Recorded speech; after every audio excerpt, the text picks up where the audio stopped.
My name is Dee Deshawn, and I'm a member of the League of Women Voters of the Ann Arbor area, serving all of Washtenaw County.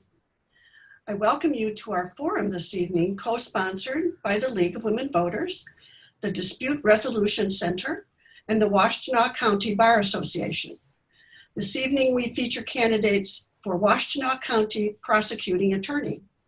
These candidates will be on the ballot in the primary election on Tuesday, August 4th. This year, the League of Women Voters is celebrating our 100 years of expanding voter rights, educating voters, and shaping and influencing legislation at local, state, and national levels. The League is pleased to co-sponsor these forums. The League of Women Voters is a nonpartisan civic organization that works to increase understanding of major public policy issues, to strengthen and broaden knowledge about our form of government and democracy. While the League does not support individual candidates or political parties, we do take stands on issues we have studied. One of the League's most important goals is to assist voters in making informed choices at the polls, and thus, we bring you tonight's program. Our moderator this evening is Belinda Doolin from the Dispute Resolution Center, who will explain the format and get us started. Ms. Doolin? Thank you, Ms. Deshawn. And now it's my honor to introduce our three candidates running for the Washtenaw County Prosecutor's Office, Mr. Hugo Mack, Mr. Ellie Savage, and Ms. Ariane Slay. Thank you again for your participation in tonight's forum. Before we get started with our candidates, there are a few things I want to bring to the audience's attention. The forum this evening will have this format. Each candidate will have an opening statement of up to 1 minute. Each candidate will have a closing statement of up to 90 seconds. In between, I will ask questions which have come from the Washtenaw County community. Each candidate will have 2 minutes to respond to a question. At appropriate times, a sign on the screen will indicate the time remaining, 30 seconds, and then stop.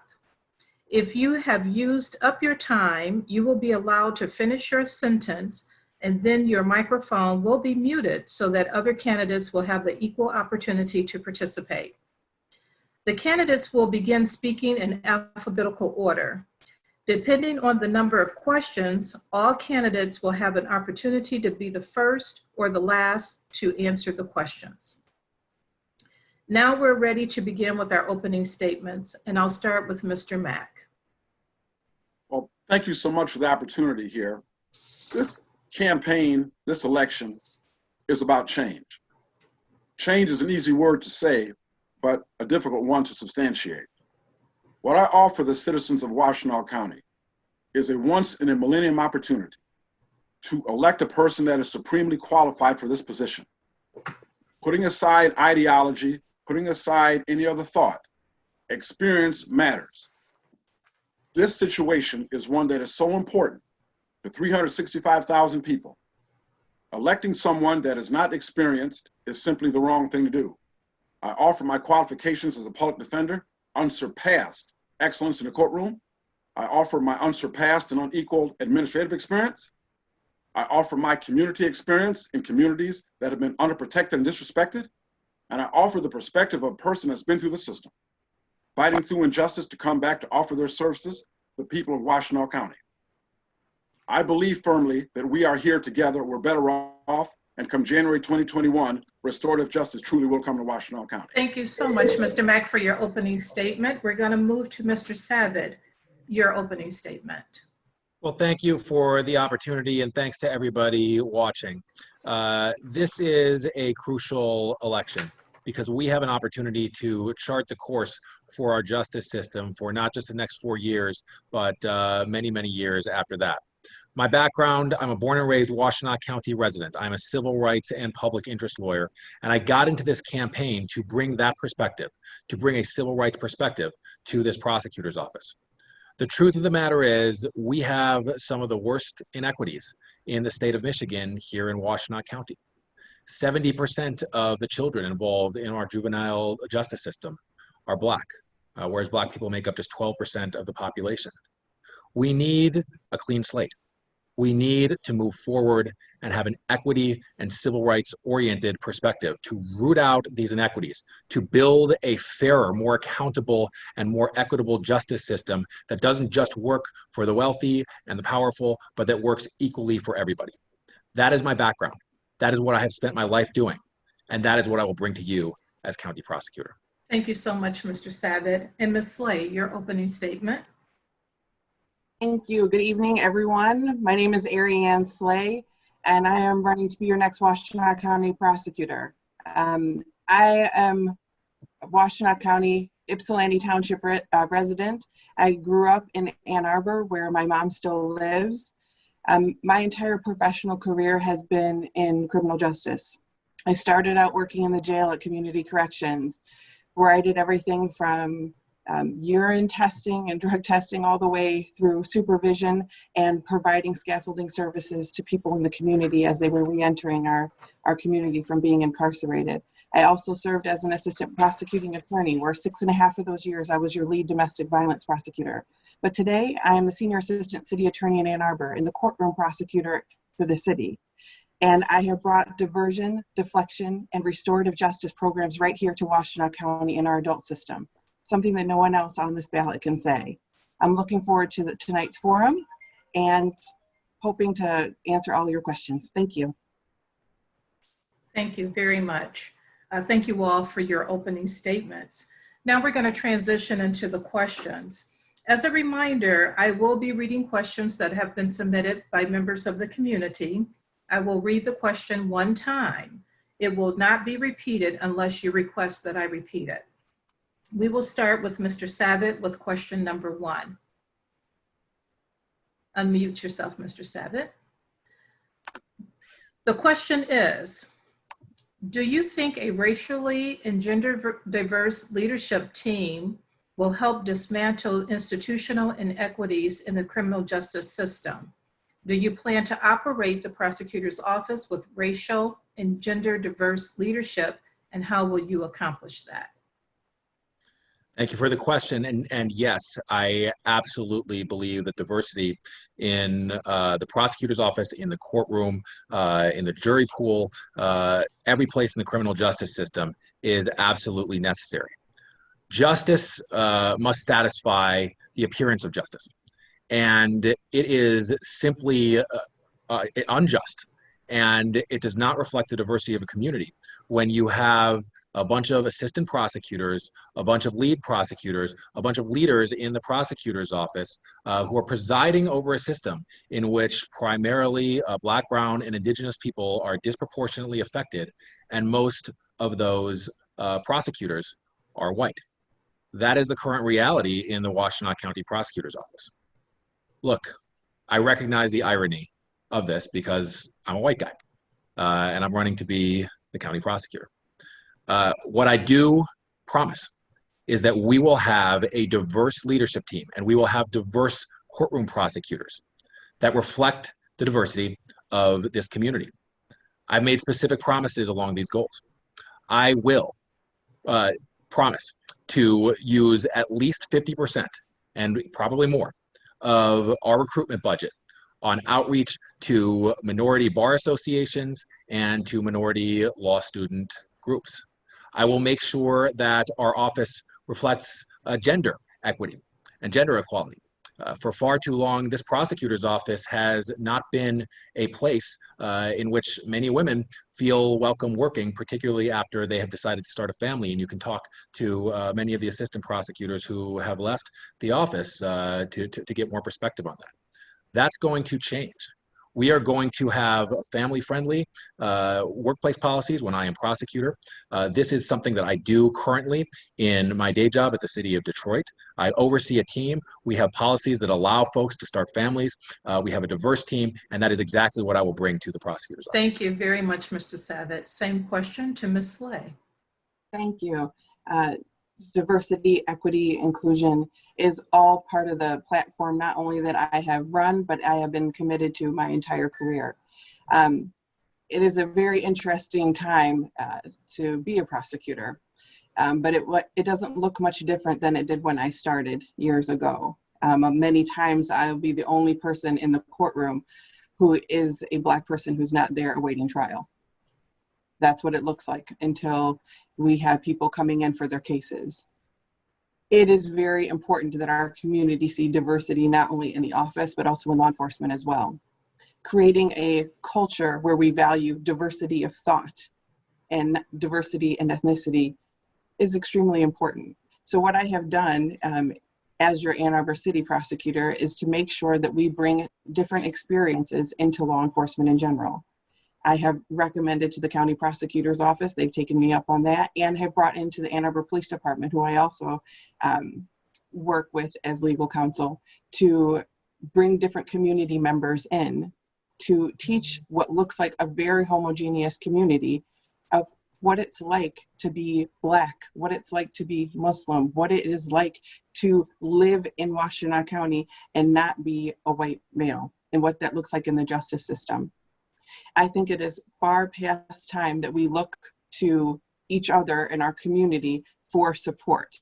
We have the type of community that we demand. And if we have a homogeneous prosecutor's office or law enforcement, it's because we haven't been working together. Collaboration is what is going to bring us together. Thank you. Thank you, Ms. Slay. Mr. Mack, same question. Yes. It's one thing to talk in an abstract sense about restorative justice and things you've done in that. It's another thing to be the living, breathing example of it. So when you talk about diversity, when you talk about the need for diversity, the best person to talk about that is one who has made his career protecting and defending juveniles, young children, people in misdemeanor court, people in circuit court from systemic racism. Nobody knows the need for diversity better than a person who's been there fighting systemic racism. That person is me. So in terms of this campaign, in terms of the office, I believe the office should reflect the community that it represents. However, it is not a reverse pass card because of somebody's color. It's not a matter of color, it is a matter of character. So for me, in terms of the diversity, I agree with we need diversity of thought. In terms of the police, in terms of restorative justice and holding diversity in terms of them, the best account you can have to assure fair treatment of people, because that's what really this is all about. Everybody's talking about fair treatment of people or the police. The best way you can bring police in line is called accountability. So for me, all the training in the world and let's have everybody sit down and watch Roots again or something like that, that only has marginal impact. Accountability is what's important. So I will hold people accountable. I want the community to know their prosecutor is one who believes in them, not only talks about them in an abstract sense like other people, but have lived, coming back and understanding what it's like to rebuild. 70% of the people coming back, recidivism in the fourth richest county in the state. That is a problem because people have lost hope. The best way to make our society better, our community better, is to elect a person who represents the community totally. You only have one candidate in this election that represents the community totally. The person that understands the need for diversity, the need for juries to be selected properly, that I have seen firsthand prosecutors use their power in a racially divisive way. Thank you very much, Mr. Mack. Thank you, Mr. Mack. I'm going to have to stop you there. Thank you so much for your response. We're going to shift gears a little bit. Oh, actually, I'm not. I have one more question I want to ask in terms of the office. Are there any other institutional changes you plan to make in the prosecutor's office to address the inequities of the criminal justice system? And we'll begin with you, Ms. Slay. Thank you. There are an inordinate amount of inequities in the criminal justice system, and I will be making several changes. First and foremost, I will bring diversion and deflection programs to the office that are based on the principles of restorative justice, just as I have as the assistant city attorney in Ann Arbor. Now, what that looks like is actually meeting people where they are. So if somebody is in crisis for mental health or substance abuse, we will hold their warrant in abeyance as long as they're not a danger to the community. And how that will work is it will allow them to get treatment. This is a program that's already funded, and I'm very proud to have been working on this with Sheriff Clayton, who was one of my first endorsers, and that we will be working on the LEAD program. That's law enforcement assisted diversion. Part of that is built on the principles of restorative justice. That's a program that I will bring in. In addition to that, I would like to bring the program that I've been using in Ann Arbor, which is a deflection program, which means we never charge your warrant. How that works is that we provide community support for you. Whatever your issue is, to address the root cause as to why you became justice involved. And I believe that will also help as an alternative to incarceration. It will decrease the mass incarceration issues that we do have in our county. In addition to that, it will lessen our issues that we have with our current bail system. And it actually will be good litmus for how we need to reform our bail system in the future. Thank you. Thank you. Mr. Mack, same question. Yes. First of all, you have to start structurally. In terms of the bail situation, I believe that we should have from the very beginning the fairest charge from the beginning. The error of overcharging people in order to try and get some kind of a plea agreement later on will end when I'm the next prosecutor. That's one thing we're going to do. We're going to collaborate with the victim to see what we need to make them whole. And once again, restorative justice is something that people can throw around, but the reality and nuts and bolts of it, it is based on making the victim whole. That's the first tenet of restorative justice. So we're going to collaborate with the victims to see what's the lowest charge that will make you whole and hold the person accountable. Now, in terms of release, I believe that people should not be penalized because of their poverty, all right? But I also believe that rich people should not be emboldened because of their richness. So my goal is to extol the legislature to have a blended cash bail risk assessment, which will protect us in terms of poor people and give us some hook in terms of rich folks. Now, that's a bully pulpit from the prosecutor's office. That's what I can do. I'm not promising anybody that I'm going to do that as the prosecutor. The prosecutor enforces the law, does not write the law. Now, the other thing we're going to do is this. In terms of sentencing, the sentence that we're going to recommend for a person is going to be on the lower end of the sentencing guideline. The reason that's important is because the judge has got tremendous discretion, a low end and a high end. I know personally the rigors that's faced by a person coming back, the discrimination, the sentence they're going to serve. They're not going to be able to sit on a jury, for example. They're going to face housing discrimination. That is a sentence they will carry for the rest of their lives. Therefore, when I'm the prosecutor, we're going to have the lowest possible sentence that is going to afford justice and afford an individual an opportunity to come back. Now, in terms of, there's a procedure known as investigative subpoenas.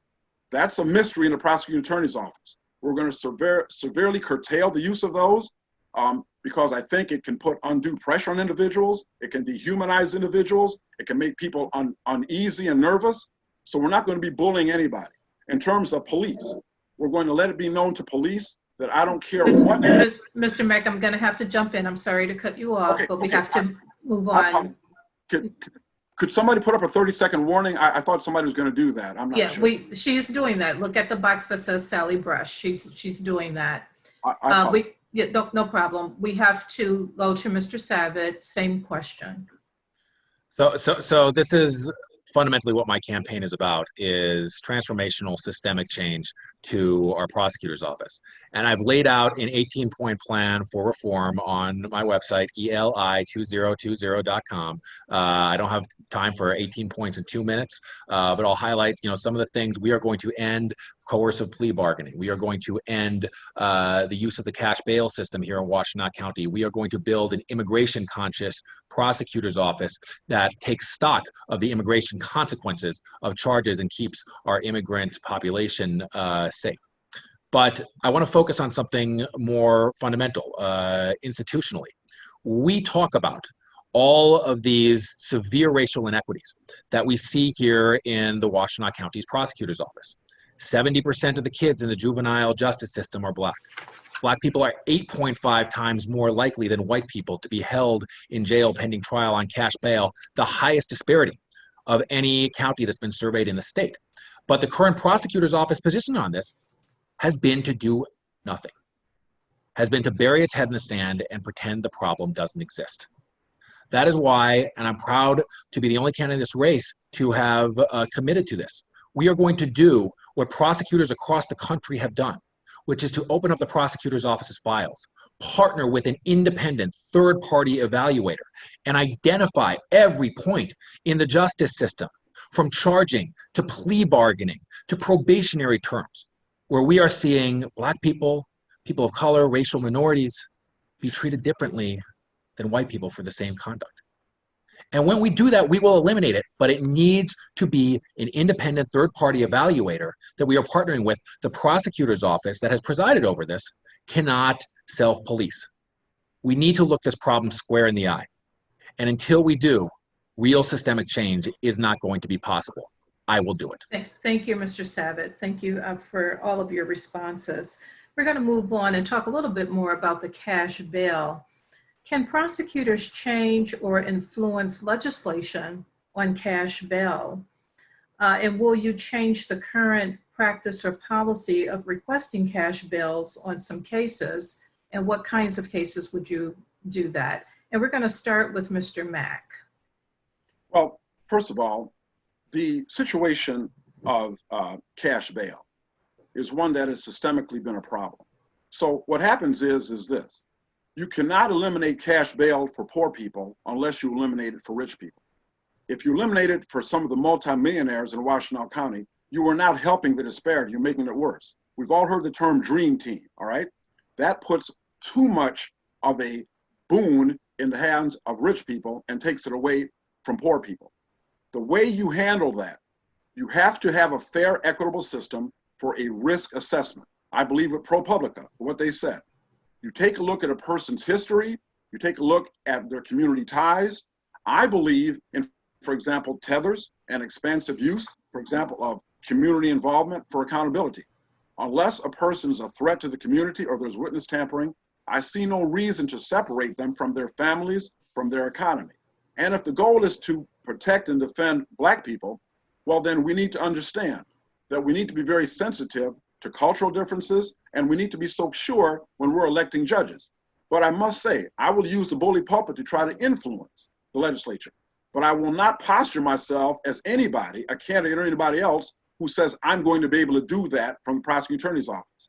The prosecutor does not set the bail, the magistrate judge. The prosecutor can say, I don't think there should be any bail at all. That is not their call. Once again, the prosecutor's job is to do something that is fair.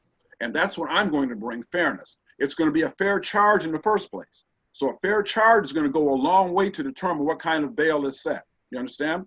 So for me, that's why I will send police back indefinitely to research cases to be sure we've got a firm case before we proceed and jeopardize anybody's rights or their liberties. So it starts at the top, and that's the example I'm going to set, but I'm going to set it within the parameters of the prosecutor's position. I'm not going to pretend I can wave a magic wand for the people of the state of Michigan.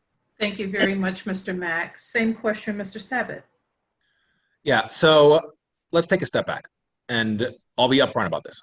I categorically oppose cash bail.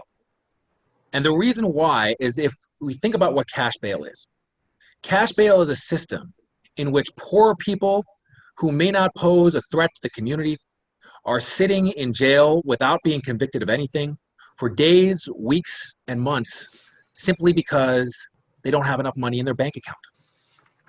At the same time, wealthier people who may pose a threat to the community are able to buy their way out and be out on the street the next day simply because they are wealthy. Cash bail is an unjust, inequitable, and immoral system at its very core.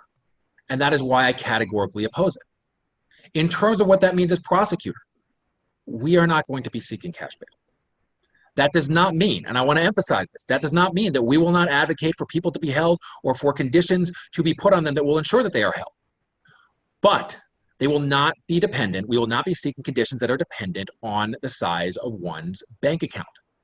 The same standards need to apply to everybody, whether they are poor and whether they are wealthy. When you defend a cash bail system, what you are saying is that you are comfortable with people being trapped in poverty and trapped in jail because of poverty simply because they are poor. Possibly losing their jobs because they've been sitting in jail, possibly losing their housing, possibly disrupting their families. while at the same time you are saying that it is okay for wealthy people who pose a threat to the community to go free simply because they are wealthy. Cash bail doesn't keep us safe. Cash bail is inequitable. We won't use it as prosecutor, and I will do everything in my power to ensure that the law is changed. And, of course, it's all subject to what the legislature does, but I will use every single ounce of political capital that I have as county prosecutor to ensure that we get real, long-lasting change on our bail system in Michigan, because this is a moral issue for our time. It is past time to stop the criminalization of Thank poverty. you very much, Mr. Savitt. Thank you. Ms. Slay. Same Thank question. you so much. That is a fantastic question. I also agree that the cash bail system is horrible. It is categorically racist. It is a vestige that we have from slavery, putting worth onto people of monetary value, and it is a horrible system. But it is the system and the law of the land as it is right now. I stand with our governor when she says in the Joint Task Force on Jail and Pretrial Incarceration is that we need to reform our bail system. I will be the loudest person in the room, making sure that those changes are made. But in the meantime, we cannot not follow the law. We must follow the law that we have, because that is how we actually protect our community at this time. For those of you who aren't familiar with the bail system, there's a court rule, MCR 6106, and in subsection F, it tells us right there that you can be held without bond for murder, sexual assault, first degree, which is rape, or if you are on bond for a violent felony, or if you are on probation or parole for a violent felony and you're alleged to have committed another one. There's no other way to ask someone to be remanded. And if we have not made changes to our system, cash bail is the only way to protect some of our victims and our most vulnerable population, our domestic violence survivors, our children from child abuse perpetration. I will tell you, as an assistant prosecutor, it is not a rarity to hear a defendant call from jail to say, you know what, you reported that domestic violence last night to the survivor, and I'm going to kill you when I get out. Or I'm going to harm you, I'm going to hurt the kids, I'm going to fill in the blank. And if there's not a way to make sure that that person stays, because it might be a domestic violence first offense, second offense, third offense, without using the cash bail system that we have now, we can't protect the people in our community who are our most vulnerable. But I will stand and zealously advocate for the changes that need to be made into the bail and bond system in this county. Thank you. Thank you very much. Let's move to our next question related to domestic violence. Domestic violence is a problem in Washtenaw County. Many survivors feel that the system is not working for them for numerous reasons. What measures will you take to ensure that victims, survivors, and families are safe? Would you consider using restorative justice, even if it will give less power to your prosecutors? And we'll begin with Mr. Savitt. Yeah, so thank you for the question. And domestic violence and sexual assault are real issues in this county.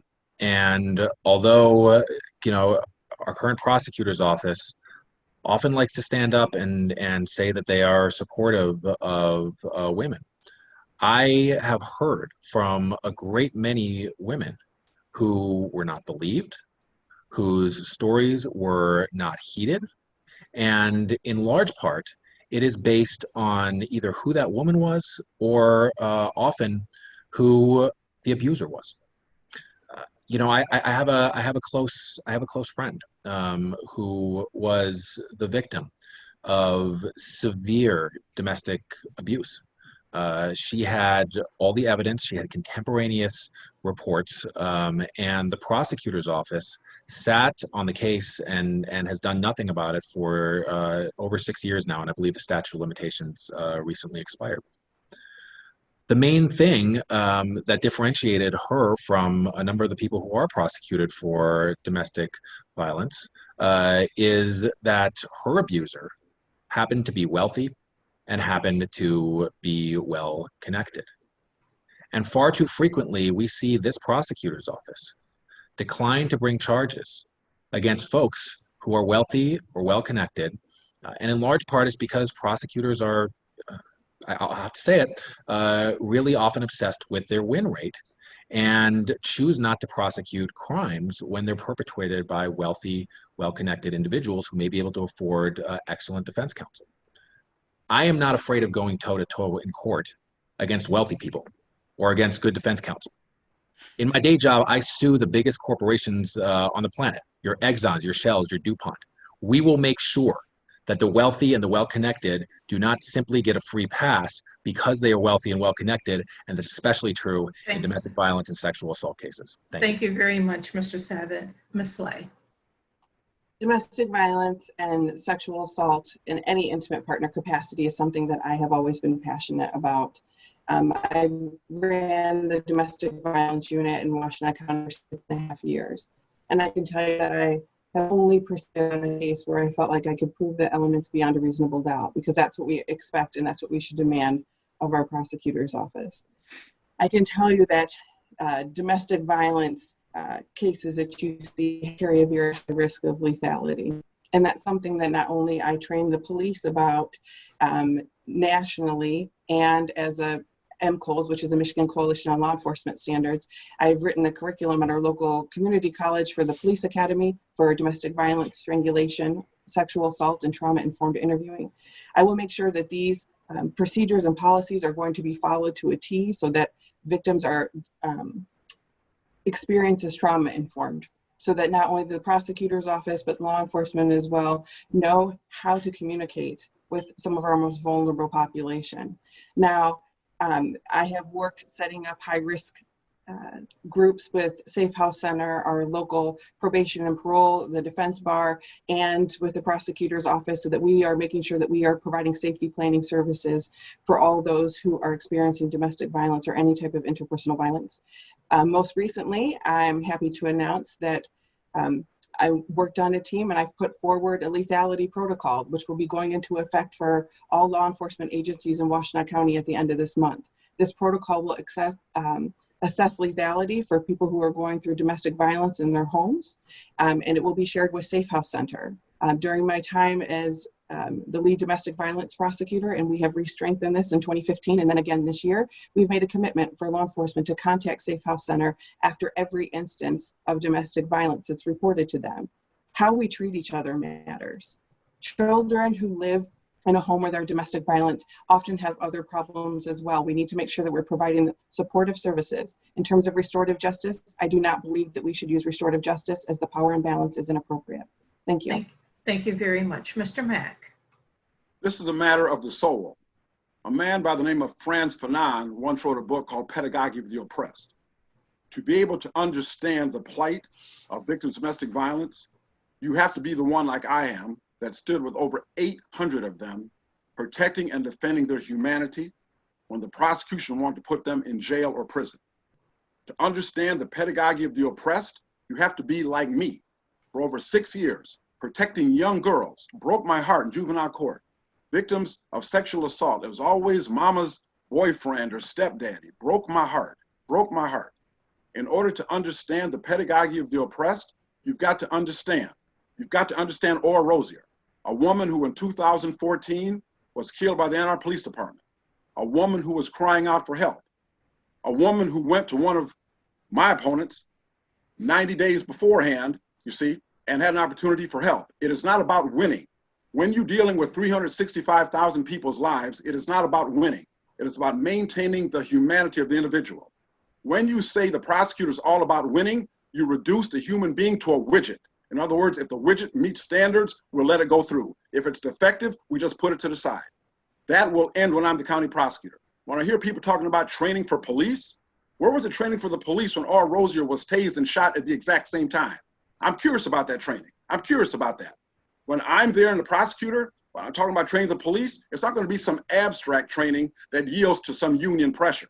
It's not going to be some abstract training, you see, that yields to any kind of a police chief or sheriff endorsing anybody's campaign. It is going to be about holding people accountable, police officers that are put in the exact same position with life and death on the line. It is no excuse for one police officer saying we don't need to kill this person and another police officer saying we do need to kill this person.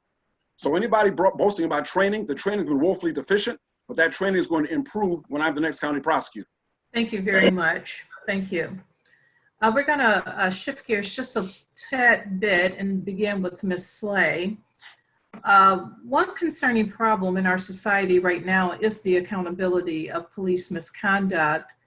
And given the close relationship between the prosecutor's office and law enforcement, we'd like to know, how will you approach those allegations of police brutality and hold officers accountable in relation to police brutality? Also, how will you build trust with the African American community? Well, thank you for that question. So first and foremost, there is no home for police abuse or police brutality in Washtenaw County. And so training is a part of it. But part of the training, if you can train today, tomorrow, and every day in the future, but if you don't have accountability, it's for naught. Working at the city attorney's office in Ann Arbor, we've helped draft some new policies. And those policies are extremely important. The most recent one we put out was, if you see something, you must say something. That means if a police officer is witnessing racial bias, bigotry, or excessive force, they not only have a duty to intervene, but they have a duty to report as well, which is something that is not present in all of our police agencies. As the chief law enforcement officer, I would encourage all of our police agencies to engage in that. First and foremost, police officers historically have been trained inappropriately. We have made leaps and bounds in training efforts, and even in the last couple of years, talking about de-escalation, talking about making sure that we are using implicit bias training, but that's not enough. We need to also hold them accountable.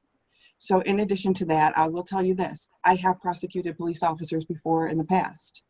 They will not be welcome. However, if there is an allegation of excessive abuse or inappropriate conduct, it is improper for the prosecutor's office to review any warrant request or any complaint that is for Washtenaw County officers.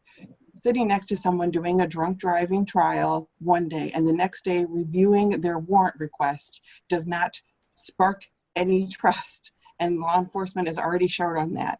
Being transparent, providing an independent third-party agency the opportunity to give an unbiased view is what we should be doing. It's what we should have done in 2015. It's what we should do on every case going forward.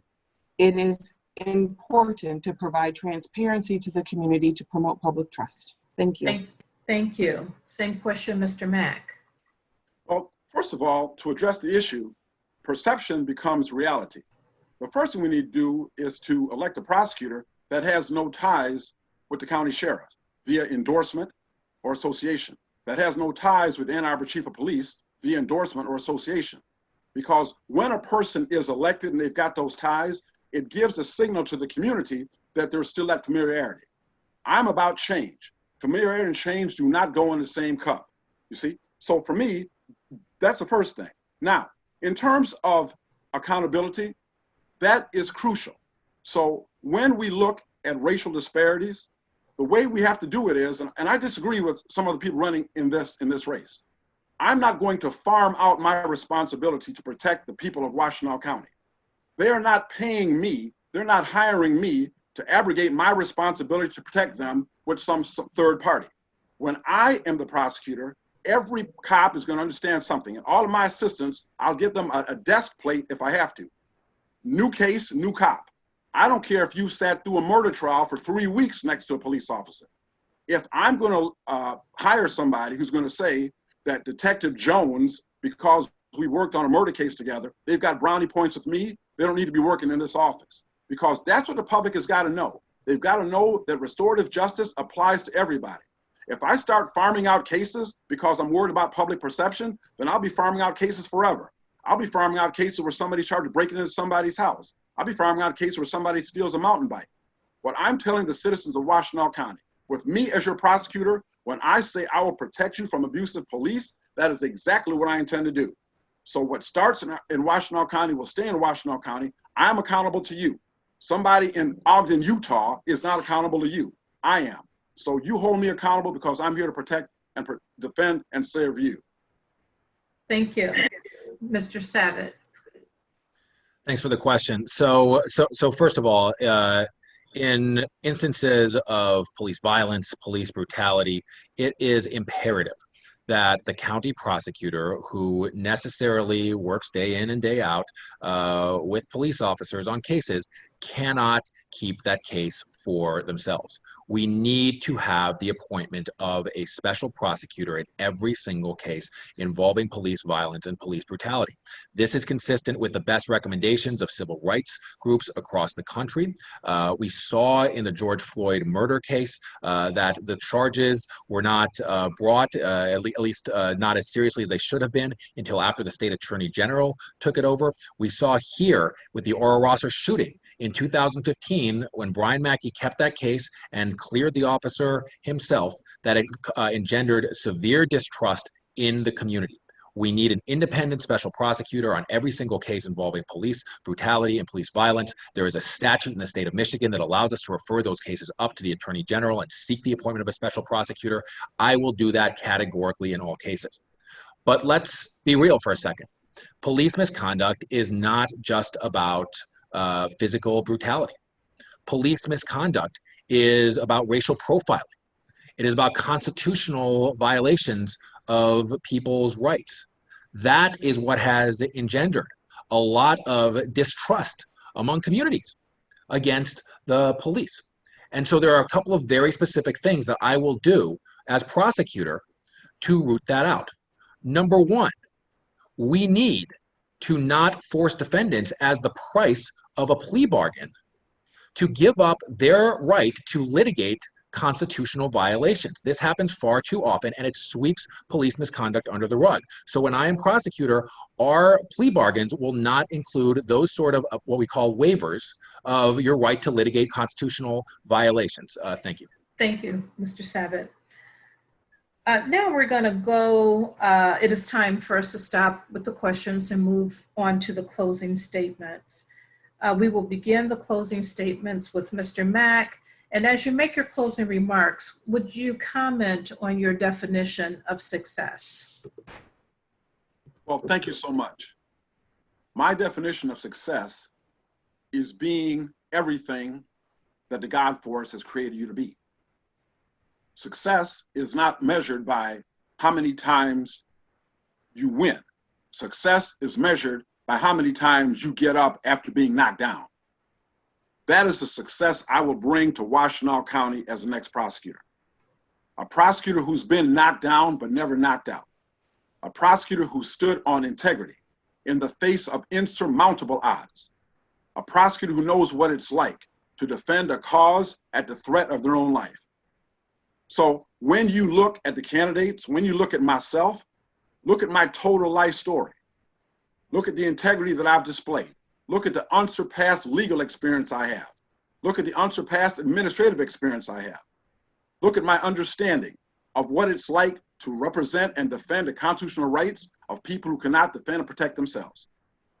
Over 800 victims of domestic violence. I understand their pain. I understand the dehumanizing effect of systemic racism. It is one thing to talk about you support restorative justice. It is something else to be the living, breathing example of it. It is one thing to talk about we need to stop mass incarceration, something else to be the victim of it. So for me, with everybody that comes into that courtroom, there's compassion, there's heart, there's respect, there's dignity.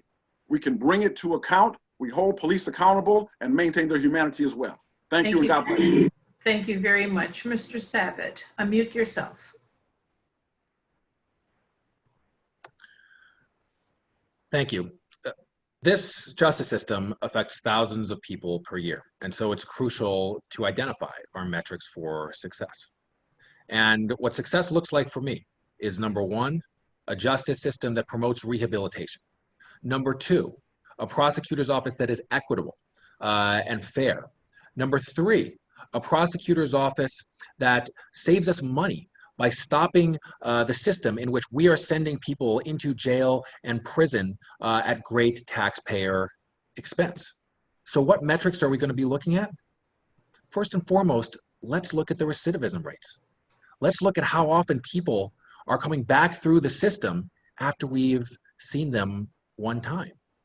We have close to a 70% recidivism rate in Washtenaw County right now.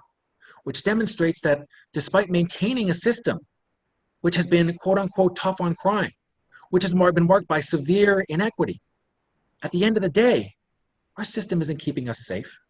Our system isn't saving us money. I will tell you this. We are not going to operate behind closed doors or behind a curtain when I am prosecutor. These metrics, our recidivism rate, the racial and socioeconomic inequities in our justice system, the amount of money that we are spending on jail and prison sentences each year, are going to be available to each of you online, transparently, when I am prosecutor. Because ultimately, the prosecutor works for you. You deserve a prosecutor who is going to keep you safe, who is going to promote equity, and who is going to save you money. And as prosecutor, we will build a system that will allow us to be held to account on those metrics. Thank you very much, Mr. Sabat. Ms. Slay. Thank you. Success is co-produce criminal justice reform. Because if we do not spend time, effort, and money in our social reforms, we cannot have criminal justice reform. No candidate on this ballot can stand up and say that they can end cash bail, that they can make sweeping changes to the justice system without having co-produced and collaborative relationships to bring forth meaningful change, ending the school to prison pipeline, access to healthcare. Success looks like now 44 open homicides in the last 24 months in this county. Success looks like every Black person in this county driving down Washtenaw, not being afraid that they're going to be pulled over, racially profiled, or shot. It is time out for this. Success looks like trust. And this is what I will bring to the Washtenaw County Prosecutor's Office. I will bring the transparency. And let me tell you this job is not for a rookie. This job requires dedication to this craft. And it is downright disrespectful to say that you can walk in and not have practiced at all in a criminal courtroom and say that you could handle this because you understand the systems. This is about people, not systems. And how we treat each other matters. If we want to end the racism that has plagued our county and our country for years, we need to do it together, not one person alone. I'm asking for your support on August 4th. Thank you very much and have a good evening. Thank you. Thank you all. That concludes the questions of our forum tonight, and I want to thank all of our candidates for your participation in this very valuable session. I will now turn this over to Mr. Sean for our closing comments. The League of Women Voters, the Dispute Resolution Center, and the Washtenaw County Bar Association thank the candidates who participated in tonight's forum. And we also appreciate the people who contributed questions. All our candidate forums will be available for streaming on your computer or smartphone in many different ways. You can go to our website, lwvannarbor.org, and look for the link to the programs. In addition, the forums can be viewed on CTN Channel 13 and at the DRC Facebook page at Dispute Resolution Center A2. Please urge your friends and neighbors to watch these forums too. For additional nonpartisan information on candidates and ballot issues, go to vote411.org, the League's voter resource guide, covering local, state, and federal candidates, and the current proposals that will appear on your ballot.